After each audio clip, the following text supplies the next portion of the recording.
Bismillahirrahmanirrahim. Assalamualaikum warahmatullahi wabarakatuh.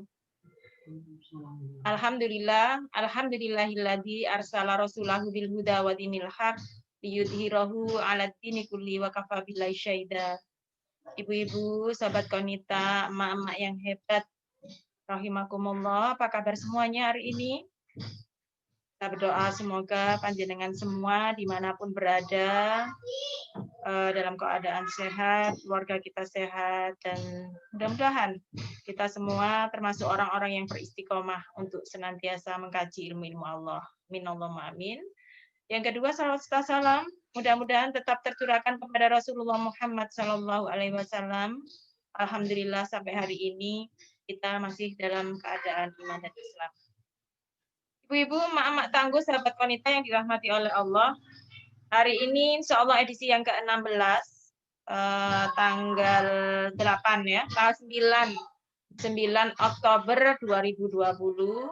Insya Allah hari ini kita akan mengambil tema mengurai pangkal kerusakan masyarakat, keluarga, dan generasi. Yang tentunya sudah ada di tengah-tengah kita, Ustadzah Dr. Faizah Rashidah. Beliau adalah seorang daiyah, juga seorang dokter, public speaker on women, family, and next generation issues.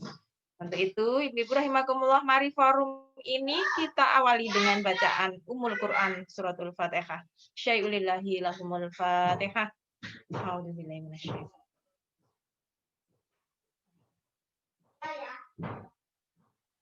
oleh anak tulisan.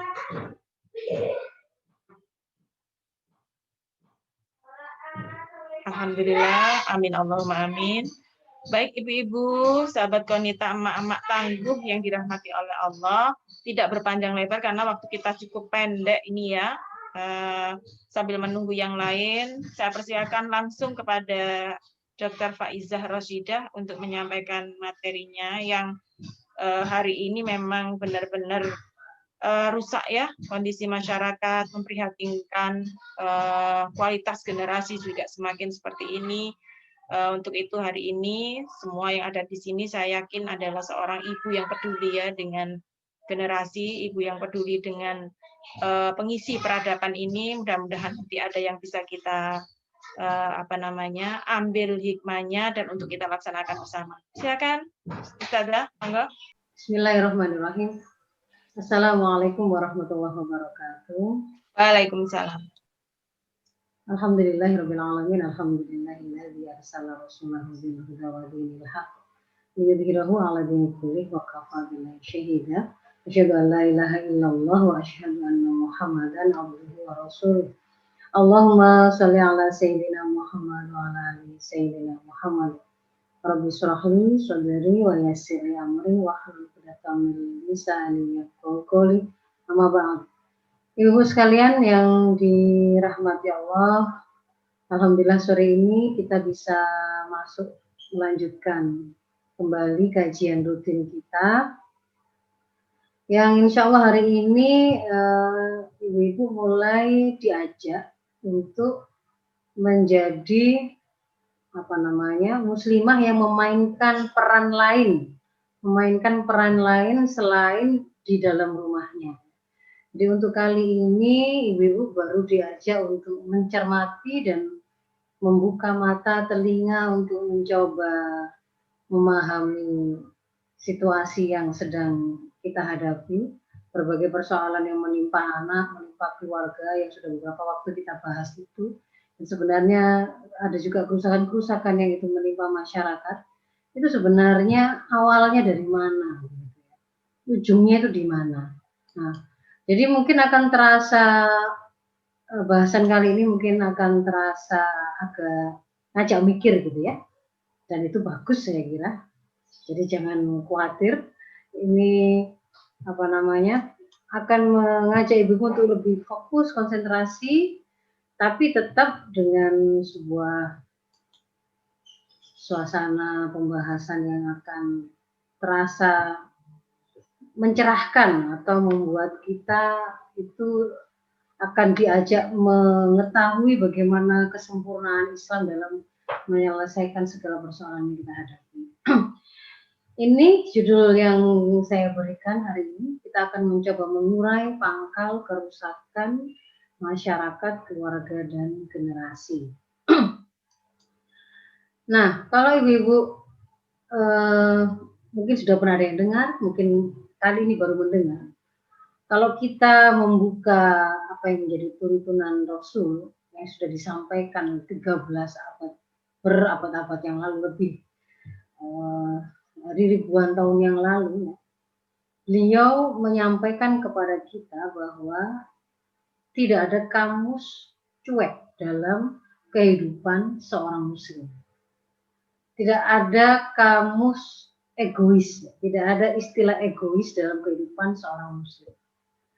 Dari Abdullah bin Mas'ud radhiyallahu anhu bahwa Rasulullah SAW bersabda, "Man asbaha fahammuhu ghairullah falaisa minallahi fi syai'. Wa man lam yahtam lil muslimin falaisa minhum." Jadi Rasul mengatakan bahwa kalau ada seorang muslim yang pada pagi hari dia bangun dari tidurnya, tapi apa yang menjadi keinginan terbesarnya itu selain Allah, dia hanya menginginkan dunia, yang ada dalam pikirannya adalah hanya capaian-capaian yang sifatnya materi atau kesenangan-kesenangan duniawi. Tidak terbersit sedikit pun bahwa dia ini itu hidup ini diciptakan oleh Allah dalam rangka untuk menuju kembali kepada Allah, sehingga kemudian seharusnya dia punya sebuah kesibukan yang akan mengarah ke sana. Tapi dia sibuk semata-mata hammuhu ghairullah falaysa minallahi syai'. Maka pada sisi Allah itu bukanlah apa-apa, dia bukanlah apa-apa. Wa man lam yahtam lil muslimin, barang siapa yang dia itu tidak sama sekali terbersit dalam benaknya urusan kaum muslimin ini, falaysa minhum. Artinya Rasul menyampaikan kalau kita mengaku kita adalah seorang muslim, maka wajib bagi diri kita melekat pada profil kita adalah seseorang yang senantiasa peduli dengan apa yang sedang terjadi di tengah-tengah kaum muslimin, apa yang sedang terjadi di tengah-tengah masyarakat muslim, apa yang sedang terjadi dan menimpa keluarga-keluarga muslim, apa kabar mereka, apa kabar kaum muslimin di Indonesia, apa yang sedang menimpa mereka, apa kabar kaum muslimin di Rohingya, apa kabar kaum muslimin di Uyghur, apa kabar kaum muslimin di Afrika, di Yaman, dan seterusnya. Kalau kemudian tidak pernah sedikit pun kita itu kemudian memikirkan urusan mereka, urusan kaum muslimin ini, maka kata Rasul falaysa minhum, dipertanyakan pengakuan kita bahwa kita adalah bagian dari kaum muslimin. Nah, termasuk yang kemudian hari ini dan sudah beberapa episode kita mencoba memahami apa kabar generasi muda Islam hari ini.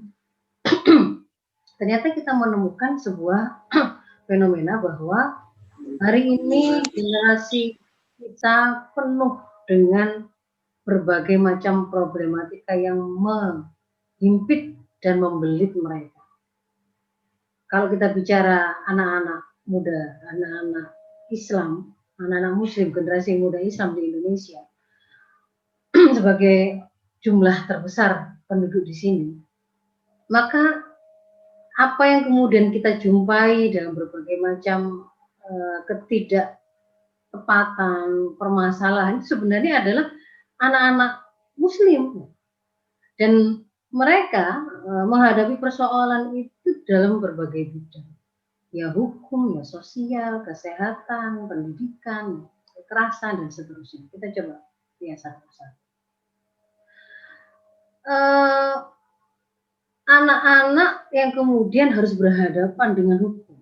Artinya ini ternyata generasi muda Islam hari ini juga banyak yang hari ini ternyata melakukan kenakalan itu sampai pada level melanggar peraturan. Sampai pada level mereka menjadi pelaku kriminalitas, sehingga kemudian mereka harus dihadirkan di pengadilan, ada kalanya dia menjadi korban, ada kalanya dia sebagai pelaku, ada kalanya mungkin dia terlibat dalam sebuah kejahatan, begitu ya, sehingga dia dihadirkan sebagai saksi. Jadi ini kita tahu apakah mereka kemudian terlibat pencurian, apakah kemudian mereka terlibat dalam tawuran antar pelajar, penyalahgunaan narkoba, gitu ya, atau bahkan sampai pembunuhan, itu ada. Kemudian kalau kita bicara persoalan yang lain, anak-anak kita itu dari yang usia dini sampai yang sudah balik, bahkan sudah usia dewasa, mereka terbelit dengan persoalan kekerasan ini, kekerasan seksual. Apakah mereka menjadi pelaku perkosaannya atau menjadi korban perkosaannya, menjadi pelaku tindakan asusila atau korbannya, pencabulan, sodomi, pelakunya ataukah korbannya, ataukah tim yang terlibat di dalam terjadinya kekerasan ini, itu ada. Karena bisa jadi kan kayak bullying yang terjadi di tengah-tengah anak remaja kita SMA. Ada perkosaan dilakukan di kelas, tapi yang menjaga supaya tidak sampai konangan perkosaan itu, tidak sampai ketahuan pihak sekolah dan seterusnya, itu teman-temannya. Jadi bukan pelaku langsung, tetapi ternyata bagian dari pelaku kemaksiatan atau kerusakan itu. Atau juga banyak yang kemudian mengalami kekerasan fisik.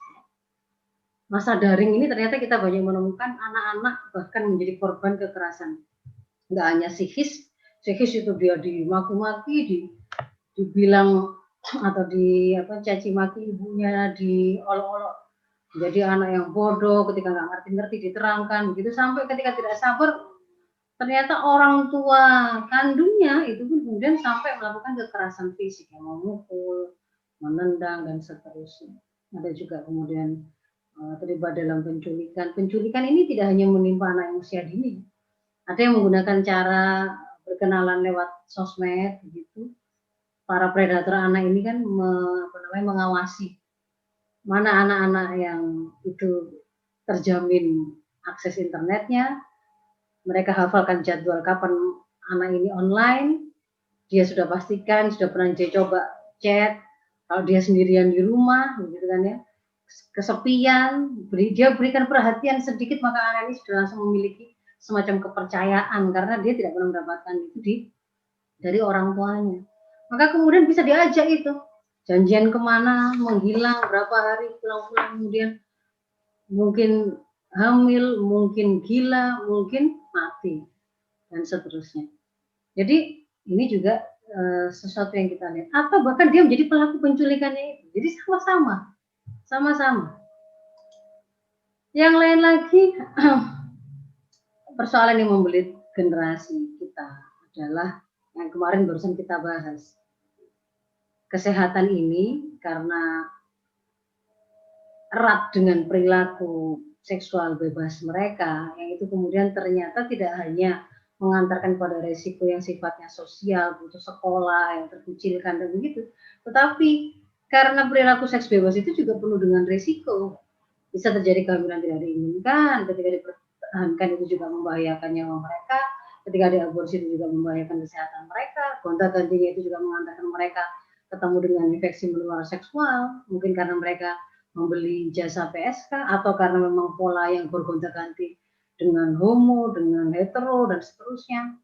Ada gangguan kesehatan yang sifatnya psikis, penyalahgunaan narkoba, atau kemudian kesehatan yang karena pola asuh dan kurang keramutnya gizi anak sehingga mereka mengalami kurang gizi atau gizi buruk. Ini adalah situasi yang kita hadapi hari ini. Demikian pula banyak kita temukan anak-anak kita itu hari ini banyak menghabiskan waktunya dalam sebuah kegiatan-kegiatan yang tujuannya maunya itu semata-mata adalah untuk senang-senang. Mereka menganggap permainan itu sebagai sesuatu yang sangat penting, ya. Game online menjadi hardcore-nya K-pop mania gitu ya. Mengoleksi pernak-perniknya opa-opa Korea, kesana sini mengikuti idolanya gitu ya, atau supporter bonek dari tim kesebelasan atau tim olahraga apa yang kemudian sampai membuat mereka dia belani gitu ya, menghabiskan waktunya bahkan berhari-hari meninggalkan sekolahnya, makan tidak jelas, tidur tidak jelas di mana, tapi itu dianggap sebagai satu hal yang penting. Tidak tidak tergambar pada diri mereka sebenarnya mana yang itu merupakan skala prioritas yang harusnya mereka skala prioritaskan, mana yang kemudian sebenarnya itu sesuatu yang mubah-mubah atau boleh-boleh saja, mana itu sebenarnya sesuatu yang haram atau sesuatu yang akan merusak mereka, itu nggak ngerti. Dan ini adalah sesuatu yang hampir kalau dibilang fenomenanya kecil angkanya hari ini sudah menjadi sesuatu yang sifatnya malah seperti yang menjadi mayoritas kalau kemudian tidak kita hentikan. Dia semakin menggelinding, semakin membesar, semakin membesar. Dan kalau kemudian kita cermati, anak-anak yang seperti itu kan lahirnya berawalnya itu kan proteksi pertamanya kan dari keluarga. Kan mereka lahir dari tidak ada menjadi ada, itu dari seorang bapak dan ibu, pasangan suami istri, itu keluarga. Kok sampai terjadi seperti itu? Ternyata kalau kemudian kita coba naik menelisik ya, dan meneliti faktor di atas generasi tadi, level terkecil yaitu keluarga, kita menemukan ternyata keluarga-keluarga ini juga nggak lepas dari berbagai macam masalah. Mereka itu banyak yang menjadi keluarga-keluarga broken home, rusak, pecah, tidak harmonis, mungkin terjadi perceraian, mungkin tetap bersatu sepertinya dari luar tidak terjadi perceraian, tapi di dalam itu sebenarnya tidak terjadi sebuah interaksi kehangatan layaknya keluarga. Bapak dan ibu tidak saling tegur sapa, tidak saling berkasih sayang, apalagi dengan anak-anaknya. Rumah bukan lagi menjadi sebuah tempat yang dirindukan untuk segera pulang, segera kembali mengecas energi yang kita punya untuk kemudian kita gunakan kembali melaksanakan semua tanggung jawab kita sebagai hamba Allah. Tapi rumah tadi itu bahkan menjadi tempat yang tidak ingin dipulangi gitu. Anak-anak yang keluarganya broken home, mereka tidak pengen pulang. Mereka lebih senang ada di jalanan. Maka ketika kemudian mereka di jalanan, mereka ketemu dengan predator anak tadi yang melakukan sodomi padanya, yang memperkenalkannya dengan lem untuk mabuk atau memperkenalkan dengan narkoba, pergaulan bebas dan seterusnya. Nanti akan ada pertanyaan, loh kok bisa di tengah masyarakat itu sampai terjadi ketika mereka keluar rumah kok kemudian ketemu dengan situasi yang seperti itu. Kok bisa ada dulu ada robot gedek itu kok bisa sampai memperkosa atau memakan ya dalam tanda kutip anak-anak cowok sebanyak itu gitu ya.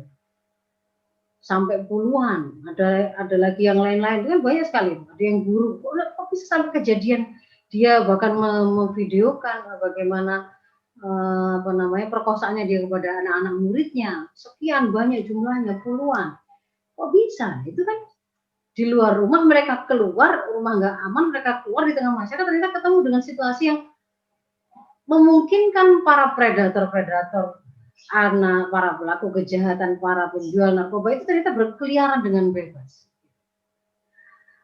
Keluarga-keluarga yang ada, seandainya pun dia utuh nggak broken gitu, masih harmonis bapak ibu anak itu masih ada interaksi sebagai layaknya keluarga, tapi mengalami disfungsi. Kita bisa melihat contoh disfungsi itu ya yang nyata itu ya ketika daring ini. Yang sebenarnya keluarga itu adalah sekolah pertama, orang tua adalah guru-guru pertama, kan begitu kan ya? Ibu adalah guru pertama, rumah adalah sekolah pertama, bapak adalah kepala sekolah pertama, di situ ada kurikulum pembelajaran pertama. Tapi begitu kemudian ternyata mereka harus memainkan peran yang seharusnya mereka lakukan, ternyata tidak bisa, tidak jalan. Ada bapaknya sih, tapi bapaknya hanya semata-mata menjadi mesin ATM, bahkan dia tidak tahu kalau pendidikan anak itu jadi tanggung jawab utama dia sebelum dia berbicara tanggung jawab istrinya atau sang ibu. Ibu pun demikian. Dia mungkin ada di rumah, tidak keluar, tidak bekerja, seharian ada di rumah. tapi di dalam rumahnya mendampingi anaknya itu tidak serta-merta kemudian itu menjadi sebuah kesempatan yang sangat bagus, yang emas untuk kemudian dia optimalkan proses pendidikannya pada anaknya. Enggak, ternyata sama-sama menghabiskan waktu nonton sinetronnya, kalau punya TV, atau sama-sama gadget-gadgetannya. Ada sama-sama di situ, tapi masing-masing ternyata tidak terjalin sebuah interaksi yang berkualitas, tidak berperan sebagaimana peran yang seharusnya mereka jalani. Dan kemudian kalau kemudian kita cermati kenapa kok mereka ada pada keadaan seperti itu, ternyata ada pada kondisi di antaranya adalah tekanan ekonomi atau kemiskinan. Hari ini lagi-lagi ya, persoalan terjadinya pandemi ini juga yang membuat terjadi resesi ekonomi, akan mengantarkan pada krisis ekonomi. Sifatnya kalau hari ini memang global, tetapi seandainya pun tidak ada krisis ekonomi, sebenarnya angka kemiskinan di Indonesia kan juga sangat besar. Ada keluarga-keluarga yang itu tidak, mereka memang tidak bisa begitu loh, mau berpikir memberikan pendidikan pada anaknya, perhatian pada anaknya, pengen sebenarnya, tapi tidak sempat karena dia harus berangkat dari pagi sampai malam, itu pun tidak dapat harta untuk bisa memenuhi kebutuhannya. Mereka sebenarnya ingin memenuhi gizi anak-anaknya, tapi tidak memungkinkan. Karena meskipun dia sudah bekerja sampai membuat kesehatan tubuh itu tidak terurusi, terabaikan gitu ya. Itu pun tidak juga cukup untuk memenuhi makan yang sifatnya hanya nasi saja. Jadi memang ada, berarti di sini ada persoalan keluarga yang memang ada masalah, tetapi itu ada faktor di atas keluarga yang memungkinkan atau mempengaruhi hal tersebut. Kenapa kok kemudian terasa sangat sulit yang namanya mencari lapangan pekerjaan? Kenapa kok kemudian harta itu sepertinya ya ada sih harta di tengah masyarakat itu, tapi muter di antara orang-orang kaya saja. Kalau orang kaya itu butuh dana untuk membuka usaha, maka mereka mudah memenuhi persyaratannya. Harus ada jaminan, harus ada kemampuan untuk membayar utang begini, dan seterusnya. Mereka bisa. Sementara yang benar-benar membutuhkan dan tidak punya apa-apa, dia tidak akan memungkinkan memenuhi persyaratan itu, sehingga tidak mungkin mendapatkan fasilitas yang diberikan. Maka yang kaya semakin kaya, yang miskin semakin miskin. Apa sebenarnya yang sedang diterapkan, sistem ekonomi apa yang sedang diterapkan di tengah masyarakat sampai kemudian semakin lama semakin nyata jurang atau apa namanya gap ya antara yang kaya dengan yang miskin. Itu apa sebenarnya yang menyebabkan hal tersebut terjadi? Atau kemudian karena tidak ada lapangan pekerjaan di rumah, orang tua kemudian di dalam negeri sehingga kemudian harus ada yang jadi pekerja ke luar negeri, anak akhirnya diberikan kepada orang tua neneknya yang tidak memiliki kemampuan pola asuh yang baik, atau mungkin bukan orang-orang yang dari kalangan miskin, orang yang kaya raya, tapi karena sedang dalam situasi yang apa namanya atmosfer kapitalistik yang membuat segala sesuatu kemuliaan, kebahagiaan itu ukurannya adalah materi, sehingga membuat orang-orang itu seperti diajari, diseret untuk sebesar-besarnya meraih kenikmatan-kenikmatan yang bersifat fisik, harta sebanyak-banyaknya, sehingga akhirnya waktunya itu dia habis untuk bekerja, workaholic ya, gila kerja, nggak cukup rasanya itu uang itu. Akhirnya bagaimana? Sama, yang kaya juga sibuk nyari segenggam berlian, yang miskin segenggam nasi. Sama-sama karena pengaruh kapitalis. Yang satunya itu sangat sulit mendapatkan harta karena tidak pernah ada sebuah proses yang memastikan harta itu harus berputar tidak hanya di kalangan orang kaya, tapi ke semua anggota masyarakat, semua manusia. Yang satunya juga karena pengaruh kapitalisme tadi, dia juga nggak berhenti, nggak kerjanya, nyari uangnya, karena dia sedang mencari sebuah raihan-raihan yang itu digembar-gemborkan sebagai sebuah capaian tertingginya. Lalu dikatakan bahwa kerusakan generasi tadi itu juga karena ada banyak tayangan media merusak di situ. Nah, kok bisa sampai ada tayangan media merusak, bisa menggempur sampai ke rumah-rumah, sampai ke kamar-kamar anak kita? Itu tidak semata-mata pada keluarganya yang abai, yang memberikan televisi begitu ya. Tetapi sampai terjadi produksi tayangan-tayangan yang merusak. Itu kan berarti di situ melibatkan sebuah sistem media dalam sebuah negara. Apa yang diperbolehkan untuk diproduksi, apa yang boleh ditayangkan, apa yang tidak boleh ditayangkan, dan seterusnya. Jadi, saya ingin menyampaikan bahwa apa yang kita hadapi dalam hal ini sebagai problematika generasi, problematika keluarga, ternyata itu juga terjadi dan menjadi problematika di tengah masyarakat. Nah, persoalannya atau pertanyaan berikutnya, lalu apa yang sudah kita ketahui itu tadi berbagai macam persoalan yang menyesakkan dada tadi, itu pangkalnya di mana? Apa penyebab semua kerusakan ini? Kalau kita mengaku bahwa kita adalah seorang muslim, dulu saya sudah selalu nukilkan surat An-Nisa 65. Di sana Allah memberikan sebuah tuntunan kalau kita mengaku sebagai mukmin, maka konsekuensinya adalah kita harus menjadikan risalah Islam itu sebagai rujukan atas segala persoalan yang kita mau selesaikan atau persoalan yang kita tanyakan. Tanyalah ke Islam. Dan yang kedua, kalau memang kita mengaku muslim, kalau nanti sudah tanya dan sudah ketemu jawabannya, maka sami'na wa ata'na, ambillah tanpa ada rasa keberatan sedikit pun. Jadi silakan ibu dibuka An-Nisa 65. Maka saya mengajak ibu membuka tuntunan Islam. Dalam hal ini, kita mendapati sebuah penjelasan yang sangat jelas untuk menerangkan berbagai macam kerusakan yang kita hadapi. A'udzubillahi minasyaitonirrajim. Bismillahirrahmanirrahim. Zaharal fasadu fil barri wal bahri bima kasabat aydin nas. Allah berfirman bahwa telah nampak kerusakan, al-fasad, kerusakan di darat dan di lautan, bima kasabat aydin nas. Karena apa-apa yang diusahakan oleh tangan manusia atau sebagai akibat dari perbuatan tangan manusia. Liyudhikum ba'dalladzi 'amilu la'allahum yarji'un. Dan itu Allah memang rasakan itu kepada mereka akibat dari sebagian apa yang telah mereka lakukan agar mereka kembali kepada jalan yang benar. Nah, kalau kemudian kita membuka penjelasan tentang apa yang dimaksud dengan kerusakan yang sampai kemudian itu akan menjadi pelajaran bagi kita yang akan mengantarkan kita merenunginya, lalu kemudian kita mengambil pelajaran, lalu membuat kita tobat kembali kepada jalan yang benar. Apa sebenarnya al-fasad di sini? Ibu bisa membuka kitab tafsir ataupun hampir semua kalau kitab tafsir yang ada, hampir sama semua, tidak terlalu berbeda, bahwa yang nanti dimaksud dengan al-fasad itu, ini saya ambilkan dari salah satu kitab. Al-fasad itu zaharul fasad fil barri wal bahri.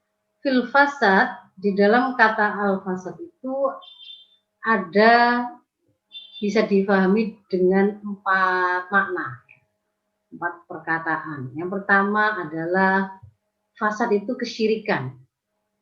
Yang kedua, fasad atau kerusakan itu adalah kemaksiatan yang dilakukan.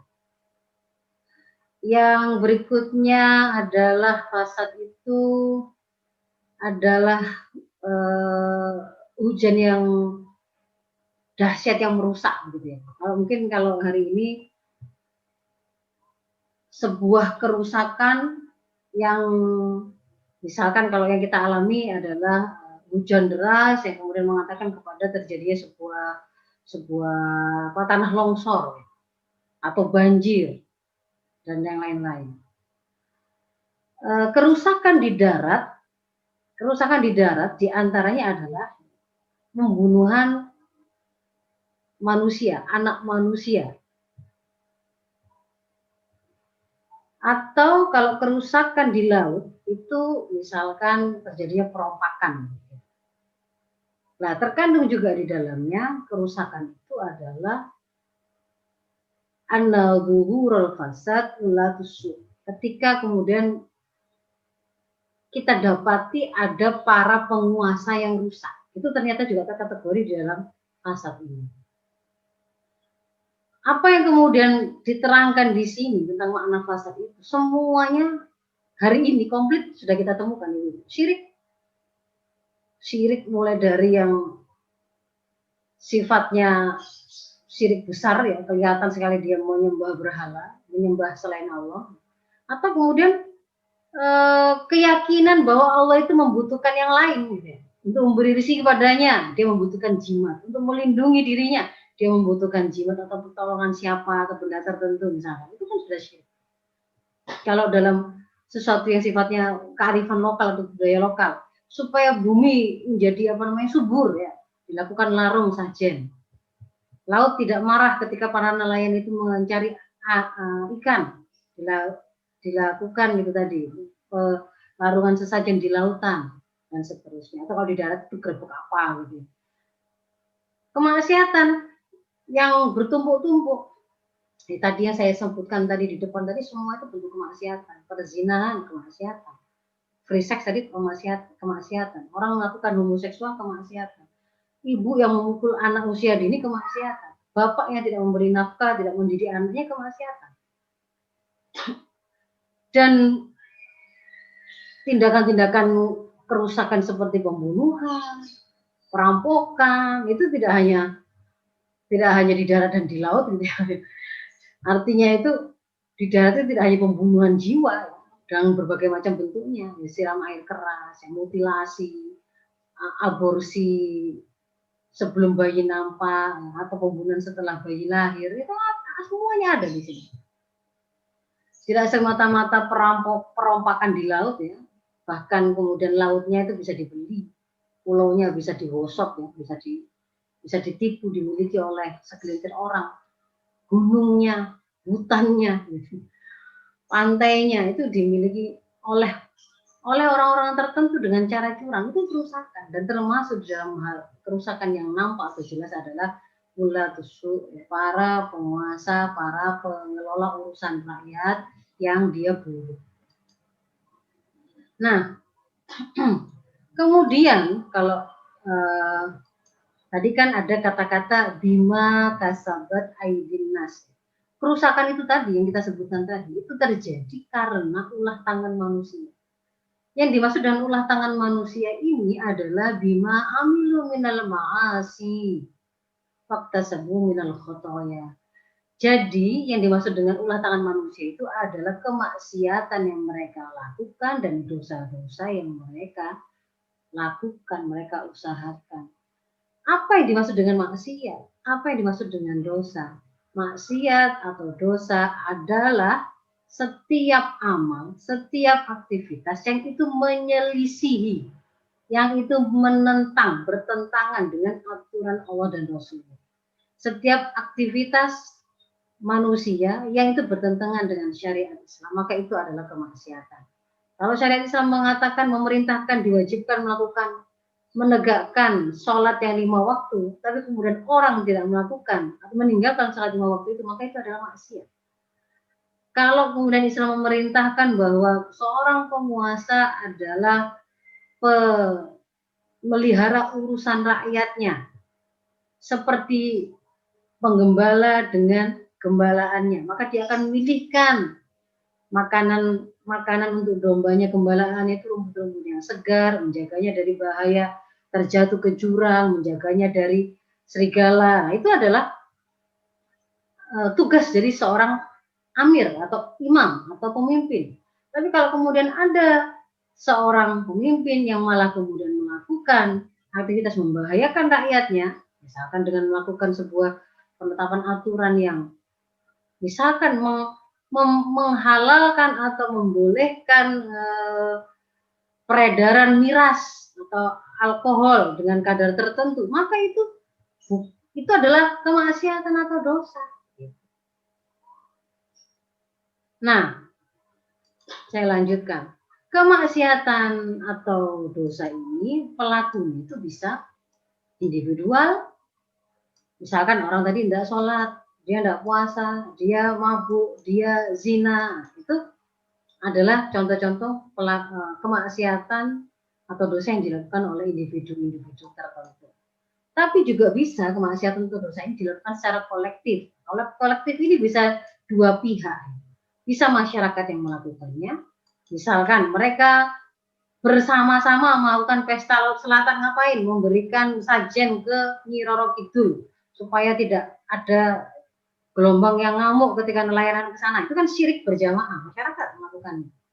Live musik konser yang di situ ada ikhtilat campur baur laki perempuan, mungkin ada miras yang diminum di sana, ada aurat-aurat terbuka, ada pelalaian terhadap jadwal sholat. Dilakukan berjamaah karena di situ ada proses perizinan, ada proses penyediaan tempat, ada proses penyediaan fasilitas-fasilitas. Itu bukan orang per orang saja, itu masyarakat yang melakukannya. Kemudian misalkan mengorganize sebuah pesta Valentine Day atau pesta tahun baru yang diikuti di situ dengan kemaksiatan, pesta kemaksiatan. Contohnya kalau dua peringatan itu sudah menjadi rahasia umum bahwa pesta Valentine sama pesta tahun baru itu menjadi 2 hari atau 2 momen di mana banyak generasi-generasi muda, anak-anak kita itu kemudian melakukan perzinahan secara massal. Misalkan kalau di Surabaya itu ada pantai yang ketika tanggal 1-nya itu dibersihkan, itu kemudian ditemukan bekas-bekas sampah berserakan adalah kondom-kondom dan seterusnya. Kondom. Atau kemudian kalau pada anak-anak kita atas nama memberikan pengorbanan pada yang dicintai, ya, karena arus yang mengatakan Valentine Day itu adalah hari kasih sayang, waktunya untuk membuktikan kasih sayang, maka kemudian di situ juga banyak perzinahan yang dilakukan oleh anak-anak muda kita. Sementara kalau kemudian kemaksiatan atau dosa yang sifatnya kolektif, itu yang berikutnya bisa dilakukan oleh negara. Misalkan apa? Kalau di sini individunya itu hanya zina, gitu ya, melakukan zina, negara bisa menerapkan satu hukum untuk melegalkan sebuah keharaman. Misalkan apa? Zina yang tadinya haram oleh negara bisa dikatakan halal kalau dilakukan di lokalisasi tertentu. Dan pengaruh kemaksiatan yang dilakukan oleh individu itu berbeda kadarnya, dan ketika dilakukan oleh masyarakat berbeda pula ketika itu dilakukan oleh negara. Jadi kalau misalkan di sini ada seorang, seperti beberapa kejadian yang lalu ya, ada di Amerika atau di mana, di New Zealand ya, yang orang melakukan karena Islamofobi dia kemudian melakukan pembunuhan ya, seperti bermain bermain game gitu kan, nembak yang ada di masjid di seterusnya begitu, sambil dia live di Facebooknya, dia melakukan pembunuhan gitu ya.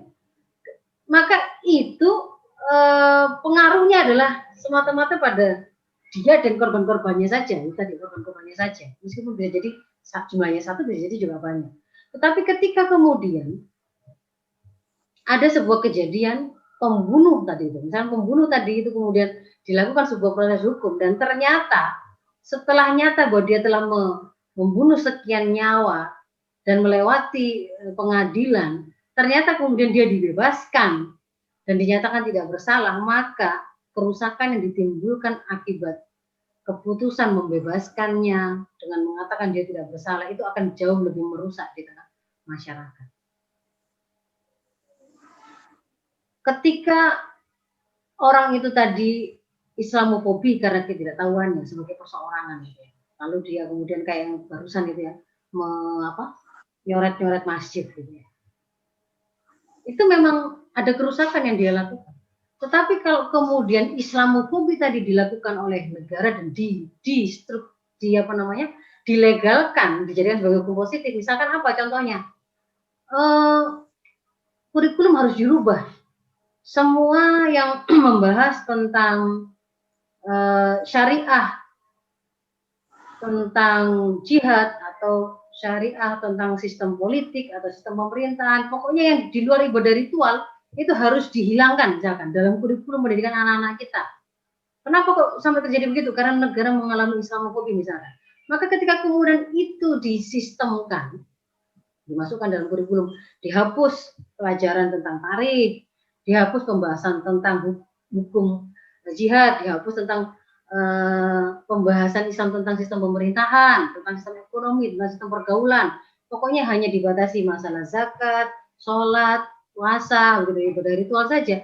Maka itu akan jauh memberikan pengaruh kerusakan yang luar biasa di tengah masyarakat. Karena nanti kita akan memastikan lahir secara massal skala bangsa anak-anak generasi muda Islam yang tidak mengenal agamanya dengan benar. Itu karena sebuah proses kemaksiatan yang dilakukan kolektif oleh negara. Jadi kita bisa memahami bahwa ternyata bahaya ya. Dan semakin pelaku kemaksiatan itu adalah negara, maka pengaruhnya adalah yang paling besar kerusakan. Paling besar kerusakan. Kalau di sini ada orang mencuri kayu di hutan, mungkin berapa kayu. Tetapi kalau kemudian negara menetapkan hutan yang sebenarnya milik rakyat itu kemudian dibagi dengan atas nama hak kepemilikan hutan, boleh seorang konglomerat itu memilikinya. Lalu karena sang konglomerat itu merasa ini kan hutan-hutan saya gunduli juga nggak apa-apa, ini saya bakar juga nggak apa-apa, begitu ya. Lebih murah daripada saya membuka hutan dengan cara memotongi pohon-pohon yang lebih baik saya bakar saja, bukan begitu. Maka yang akan merasakan kerusakan itu jauh lebih besar. Ini harus dipahami oleh ibu. Nah, lalu itu tadi kenapa sih kok kemudian terjadi atau ada seperti itu? Banyak melakukan kemaksiatan yang itu melakukan tindakan-tindakan yang bertentangan dengan syariat, bertentangan dengan Islam, terutama sekali yang berbicara tentang pengaturan dalam kehidupan. Kalau sholat sih kayaknya hampir tidak ada lah orang yang kemudian seseorang gitu ya, atau masyarakat yang kemudian menghalang-halangi orang sholat gitu ya, atau penguasa melarang sholat itu mungkin tidak kita temukan, melarang zikir mungkin tidak kita temukan. Tetapi ketika kemudian bicara tentang bagaimana bergaul di tengah masyarakat, bagaimana kemudian mengatur sistem anggaran di tempat kerjanya. Nah, itu ketika bicara pengaturan yang sifatnya keduniaan begitu, arusnya adalah jangan pakai Islam justru, jangan pakai Islam. Nah, jangan pakai Islam itulah yang disebut sebagai ide sekulerisme. Jadi kenapa kok kemudian hari ini seperti yang kita itu diajari, di-drive, didorong untuk jangan pakai Islam. Islam itu tempatnya di masjid. Kalau di luar masjid ya, jangan bawa Islam. Cara berpakaian, cara bergaul, cara berbicara, ketika main sosmed, ketika itu sudah nggak usah pakai Islam. Ketika jadi penguasa, ketika jadi DPR, itu jangan pakai Islam. Itulah yang disebut sebagai sekulerisme. Sekulerisme itu adalah sebuah ide atau isme yang berusaha memisahkan agama dari kehidupan, memisahkan agama dari masyarakat, memisahkan agama dari negara. Jadi boleh diterapkan agama itu kalau di dalam masjid, kalau itu mengatur hal sifatnya ibadah, ritual, individual. Tapi ketika berbicara tentang bagaimana mengatur perdagangan, apakah boleh mengelola apakah boleh hutan atau kemudian barang tambang itu diserahkan kepada perorangan, apakah boleh tambang emas yang ada di Papua itu diberikan kepada asing. Nah, itu kalau sudah bicara begitu jangan pakai Islam. Nah, itu namanya sekulerisme. Dan ketika kemudian jangan pakai Islam disitulah tadi dikatakan oleh Allah, dhaharul fasadu fil barri wal bahri, itu nampak karena ulah tangan bima kasabat aidinas tadi ya, karena kita meninggalkan aturan Islam, meninggalkan syariahnya, maka itulah yang kemudian yang terjadi. Nah, ketika kemudian diseru untuk jangan pakai Islam, lalu siapa yang kemudian mengatur kehidupan kita hari ini? Kita nggak pakai Islam untuk berbicara tentang ekonominya, sistem pendidikannya, sistem pergaulannya, sistem sosialnya, begitu ya. Ketika orang itu senang zina, satu orang itu kerusakannya mungkin untuk dia dan PSK atau pemain atau partner zinanya. Tapi kalau kemudian undang-undangnya mengatakan di KUHP-nya bahwa zina itu kalau salah satu atau keduanya itu sudah menikah. Jadi kalau sama-sama bujang, sama-sama suka, tidak ada paksaan, tidak ada delik aduan, gitu, tidak ada yang mengadukan, maka tidak terkategori zina. Nah itu sebenarnya diambil dari mana itu? Itu diambil dari mana? itu diambil bukan dari Islam. Ketika kemudian tidak mengambil aturan itu dari Islam, dari agama, maka manusia menggunakan aturan yang dia rancang sendiri. Hari ini yang secara real, secara apa namanya, hakikinya established, sedang tegak, itu adalah sebuah peradaban yang dipimpin atau yang dilahirkan oleh ideologi kapitalisme yang memandang atau menjadikan kapital itu sebagai ukuran segala sesuatu. Kemanfaatan itu sebagai ukuran segala sesuatu, bukan halal haram. Baik buruk, mulia atau hina, boleh atau tidak, itu ukurannya adalah kapital atau materi atau modal. Atau kenikmatan yang sifatnya materi. Jadi boleh nggak kita minum minuman khamr? Nah, itu kalau hawa dingin itu bisa menghangatkan. Boleh. Makan kelelawar, katanya itu dagingnya itu malah semakin segar diambil dari hutan, mentah-mentah semakin bagus. Tidak ada halal haram berdasarkan tuntunan syara, tidak ada. Itu karena di situ ada kemanfaatan, menjadi boleh. Siapa yang paling mulia? Yang paling memiliki harta paling banyak sehingga sarapannya di Prancis, makan siangnya di Afrika, mungkin makan sorenya itu di mana begitu ya, di tengah lautan atau di tengah gurun pasir. Bergaya hidup seperti sultan itu menjadi sebuah cita-cita yang wah, itu dianggap sebagai sebuah kebahagiaan yang tertinggi, capaian tertinggi. Meskipun dia ternyata di situ mendapatkannya itu dengan menggarong harta rakyat. Jadi hari ini kita sedang menerapkan kapitalisme. Dan ketika kemudian kita tidak menggunakan Islam, ternyata Allah itu sudah memberi peringatan di dalam surat Thaha. A'udzubillahi minasyaitonirrajim. Wa man a'rada an dzikri fa inna lahu ma'isyatan dhanka wa nahsyuruhu yaumil qiyamati a'ma. Barang siapa yang berpaling dari peringatanku, dari petunjukku, maksudnya petunjukku ini adalah syariah yang aku turunkan, maka baginya adalah penghidupan yang sempit di dunia ini, dan nanti di yaumil qiyamah nahsyuruhu a'ma. Di hari kiamat nanti kami akan mengumpulkan dia dalam keadaan buta. Sampai kemudian mereka bertanya, loh ya Allah, saya dulu di dunia itu melek bisa lihat kok, sekarang kok engkau bangkitkan saya dalam keadaan buta.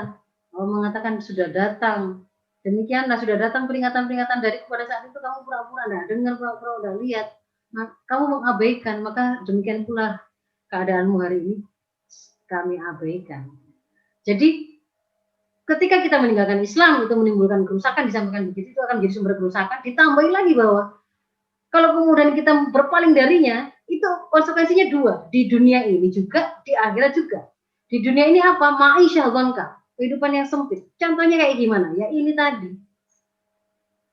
Kapitalisme itu karena keserakahannya itu sampai membuat orang yang kaya itu, kelompok elitnya itu, dia berkuasa di atasnya. Jadi dia menguasai kekayaan itu, jumlahnya dia cuma kurang dari 20%, tapi dia menguasai kekayaan dari 80% penduduk bumi.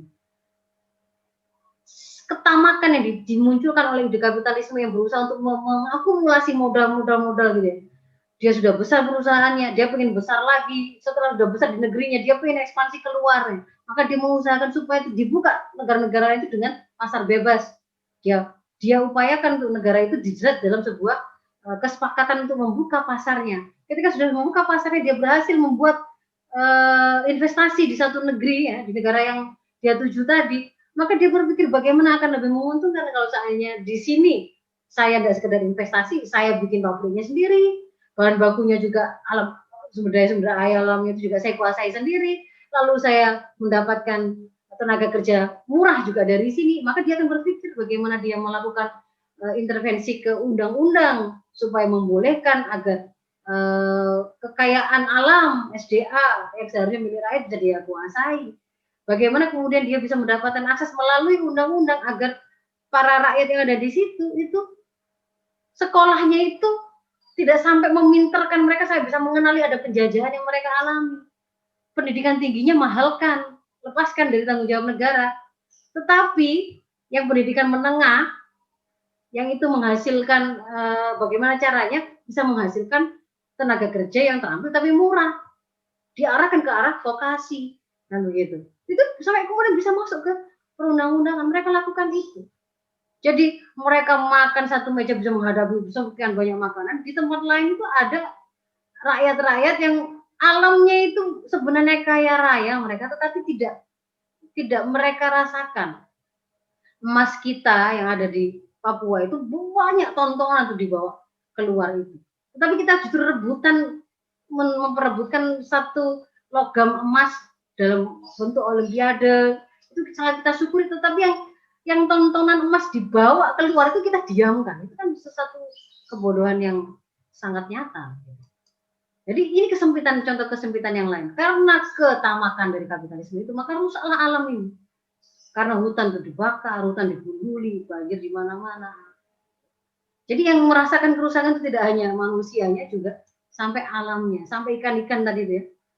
Kerusakan di kehidupan sosial karena gaya hidup hedonis tidak mengenal halal haram ini sudah kita hadapi. Ini maisha dong kayak ini kehidupan yang sempit ini. Sesek kita lihat ya. Anak laki-laki saya kok jadi begini gitu ya. Anak laki-laki saya kok melambai begini, hari-hari dia habiskan tuh jadi supporter bola ke sana sini, kadang-kadang jatuh dari kereta, mati kena narkoba. Waduh, masya Allah gitu. Ini sempit. Kenapa orang tua kok jadi jahat? Kok banyak bayi-bayi yang mati? Dibunuh orang tuanya sendiri. Kita kan lihat itu sesak gitu. Itu maisha tanpa. Jadi kalau sudah sampai di sini, apakah kerusakan yang sudah kita bahas dari awal sampai belakang ini tadi, itu peradaban yang rusak dan merusak ini, yang itu karena ulah kita meninggalkan tuntunan Islam, karena kita mengambil sekulerisme, lalu kita mengambil kapitalisme untuk mengatur kehidupan kita, ini adalah peradaban rusak dan merusak, dan ini harus diakhiri. Kita ganti kemana? Kembali lagi kepada jati diri kita. Keimanan kita itu meniscayakan dan mengharuskan kita harus mengambil dan memutuskan segala perkara, persoalan di antara kita sesuai dengan apa yang Allah turunkan. Bima anzalallah, yaitu Al-Quran atau syariah. Dan ini merupakan konsekuensi iman. Kalau kemudian kita terapkan, dijanjikan oleh Allah, itu akan menjadi rahmat. Rahmat itu akan mendatangkan kebahagiaan, akan menolak kerusakan. Jadi kita akan merasakan kehidupan yang membahagiakan, kerusakan itu akan tertolak. Begitu. Tapi sebaliknya kalau kemudian kita justru tidak mau mengambil syariah itu tadi, maka kita akan merasakan maisha dzonka tadi. Kehidupan yang sempit, dan itu berimplikasi juga ke akhirat. Nanti kita dikumpulkan dalam keadaan buta. Jadi ditambah lagi bahwa Allah menjanjikan kalau kemudian kita mengatur kehidupan, apakah itu kehidupan pernikahan kita, rumah tangga kita, keluarga kita, masyarakat kita, negara kita dengan dasar amanu wattaqu la fatahna alaihim barakatin minas sama wal ardh. Kalau kita itu mau menjadikan beriman dan bertakwa itu sebagai sandaran kita membangun kehidupan di tengah-tengah masyarakat ataupun berkeluarga, maka Allah janjikan akan diturunkan kepada kita itu barokah, keberkahan dari langit dan bumi. Berkah itu sudah pernah kita bahas juga. Itu bermakna tetapnya kebaikan, kenikmatan, dan bertambahnya kebaikan dan kenikmatan itu. Jadi kalau diturunkan hujan, itu akan menyuburkan lahan pertanian kita, bukan menjadi banjir. Kalau bumi digali, itu akan menghadirkan di situ mungkin kekayaan barang tambang yang bermanfaat, bukan kemudian lumpur yang tidak bisa berhenti dan seterusnya. Barokah. Jadi dari sini Ibu-ibu saya ingin menutupnya dengan sebuah, nah ini supaya ingat saya kasih tangan begini. Kita meyakini bahwa dengan syariah kafah itulah sistem yang benar karena berasal dari Zat yang Maha Benar. Dia adalah sistem yang paling pas dan baik untuk manusia karena berasal dari Sang Pencipta manusia dan kehidupan. Kalau kemudian kita terapkan secara sempurna, itu akan mewujudkan kemuliaan dan kesejahteraan hidup. Sementara sebaliknya, kalau kita campakkan, kita malah mengambil prinsip sekuler, kita atur Islam, kita gunakan Islam hanya untuk mengatur hal-hal yang sifatnya ritual dan individual saja, tapi kehidupan malah kita gunakan aturan lain, maka kita akan menuai kesengsaraan dan kehinaan hidup, baik di dunia maupun di akhirat. Demikian yang bisa saya sampaikan. Semoga bisa menjadi bahan renungan bahwa ternyata pangkal dari kerusakan yang kita hadapi hari ini yang sifatnya kompleks itu adalah karena kita membuang syariah Islam dan kemudian malah mengambil sebuah ideologi dan sistem hidup yang salah. Begitu Bu Aini, silakan. Iya dok. Oh saya tutup sekalian. Iya ditutup dulu dok. Ya, mungkin yang bisa saya sampaikan, saya mohon maaf ada hal yang kurang berkenan. Assalamualaikum warahmatullahi wabarakatuh. Waalaikumsalam warahmatullahi wabarakatuh. Baik ibu-ibu salihah semuanya, kita sudah tadi disampaikan, ternyata kerusakan di dalam kehidupan kita itu ternyata di semua aspek. Masya Allah, peradaban kita ini sudah diambang kehancuran. Dan anehnya ketika banyak orang menyerukan untuk kembali kepada aturan ilahi, aturan Allah, justru ya ini disudutkan, dicap radikal, dicap sebagai orang-orang pemimpi dan sebagainya. Nah, ini yang kemudian menjadi PR kita semua, menjadi peran emak-emak yang ada di sini tentu perannya sangat besar banget. Apa kira-kira yang harus kita lakukan agar peradaban emas, agar kehidupan yang rahmat tadi itu, yang rahmatan lil alamin itu bisa kita jelang. Tidak kemudian kita itu sebagai emak-emak ini ya dok ya, Masya Allah, was-was banget ketika melepas anak-anak kita sekolah, belum pulang sedikit aja sudah sangat was-was. Mudah-mudahan ada sebuah proses ya yang kemudian akan menyadarkan kita semua bahwa memang benar-benar bahwa aturan Allah di dalam sistem Islam inilah yang akan mengatur dunia itu dengan benar sehingga melahirkan rahmat bagi semua manusia, bagi semua alam, bukan sekedar manusia tetapi rahmat bagi semuanya. Nah, untuk itu sudah ada 2 pertanyaan dok. Sudah 2 ada pertanyaan. Dari Bu Andika. Iya, langsung dok. Ya. Bagaimana metode pendampingan ortu untuk anak perempuan yang belum balik agar terhindar dari bahaya di luar? Ortu berencana memingit sampai usia 15 tahun. Senada selalu bersama Ananda kemanapun dan dimanapun. Jadi ini dipingit memang, dok.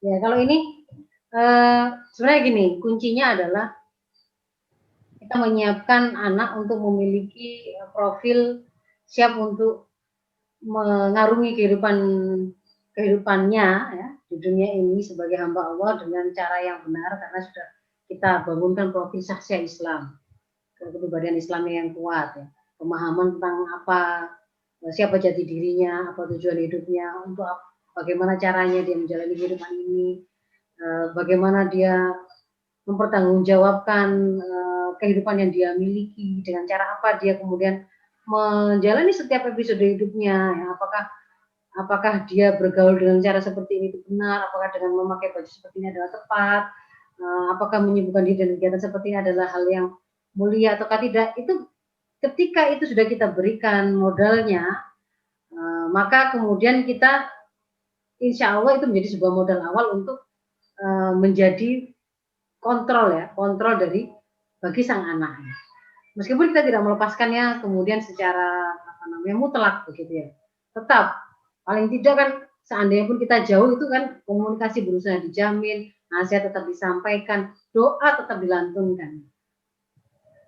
Nabi Ibrahim itu long distance relationship dengan istri dan anak beliau bertahun-tahun. Tetapi lihat kualitasnya ketika kemudian beliau menyampaikan wahyu yang itu sebenarnya tugas sangat berat untuk diterima oleh Ismail, tetapi yang muncul dari lisan Nabi Ismail ketika ketika menjawab kabar dari Nabi Ibrahim bahwa beliau diperintahkan untuk menyembelihnya itu adalah lakukan, wahai ayahku, wahai ayah tersayangku, insya Allah engkau akan menemukan aku sebagai bagian dari orang-orang yang sabar ya.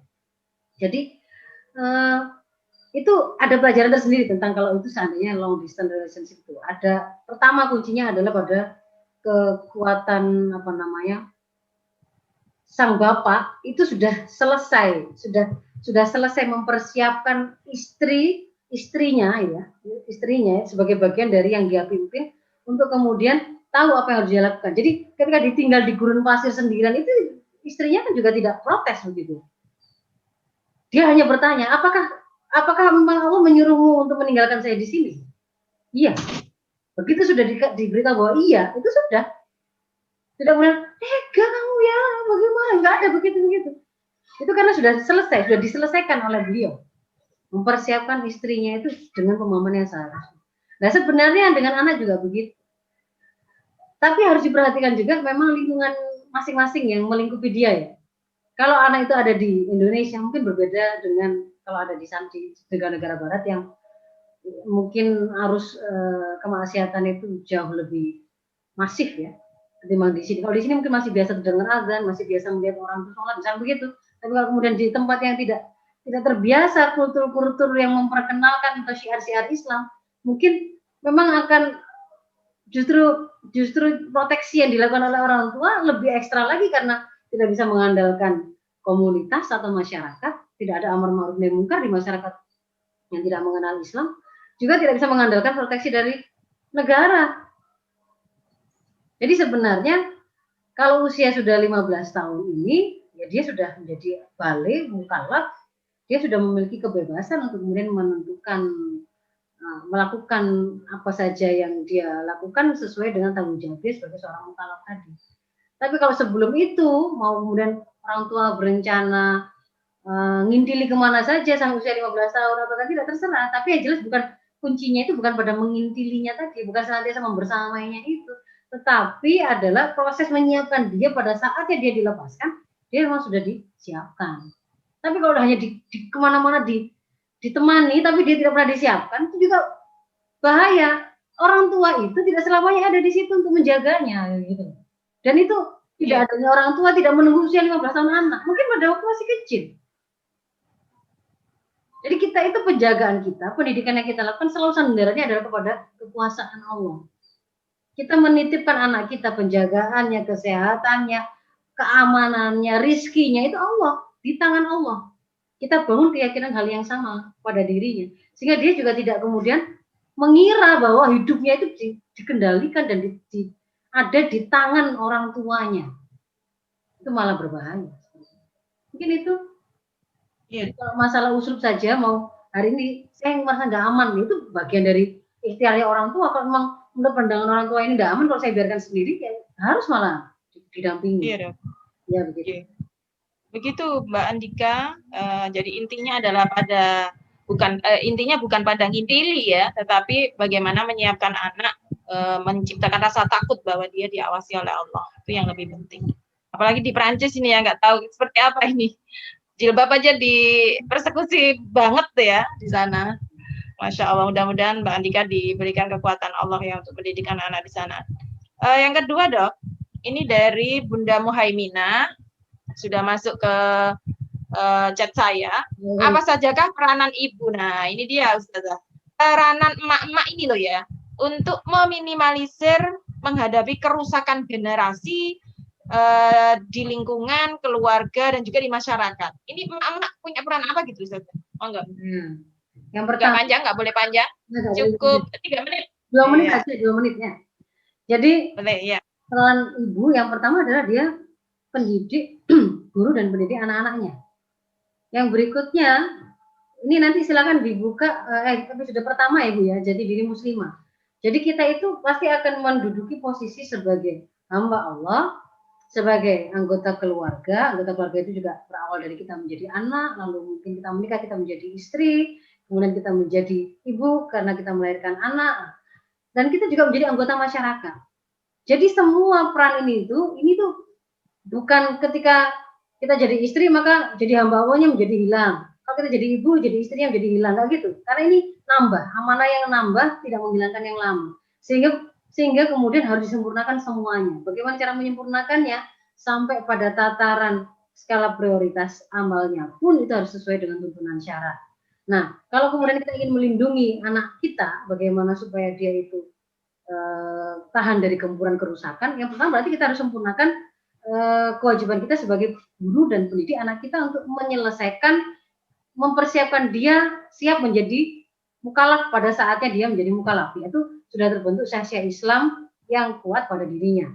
Yang berikutnya kita bersama dengan anggota masyarakat yang lain, dengan mama yang lain, itu berusaha mewujudkan di tengah-tengah masyarakat itu suasana yang kondusif, yang berlangsung amar ma'ruf nahi munkar. Kalau ada kerusakan yang sedang dilakukan oleh masyarakat, kita pahami itu akan bisa merusak anak kita juga, maka kemudian kita melakukan koreksi, kita melakukan upaya untuk menghilangkannya, sambil kemudian kita mengasah dan membuat kesadaran dan pemahaman yang dimiliki oleh masyarakat itu kepada Islam semakin bagus. Dengan cara apa? Kita mungkin bikin majelis-majelis taklim yang itu mengumpulkan para ibu yang diajak untuk membahas apa saja penjelasan Islam sebagai sebuah jalan hidup yang akan bisa menjadi pencerah, petunjuk mereka menjalani dan melaksanakan tugas-tugas keseharian mereka. Nah, itu bagian dari apa yang menjadi tugas kita.